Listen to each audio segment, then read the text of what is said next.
Speaking of legacy, how do you see Ben Bernanke's legacy?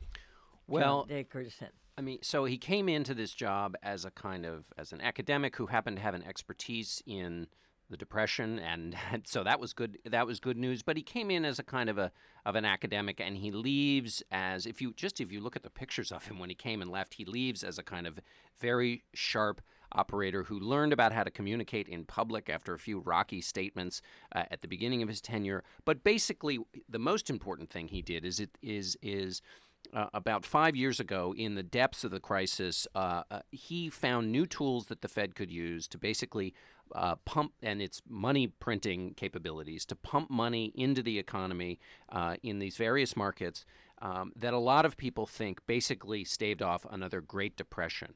Now, that will be debated, but the notion of quantitative easing and pumping money into the economy, keeping rates very low, which we saw this week now, some gentle moving away from that policy. But that long and extended policy, a lot of people credit with keeping, with A, being very creative, and B, keeping the economy from completely cratering. And I think people who know more about this than I do really credit him with providing both a steady hand at a time when we were in fiscal financial crisis, and also turning out to be unexpectedly a great experimenter. I mean, the Fed tried this, and then they tried that, and then they tried this, and some of them didn't work, and they didn't do them very long.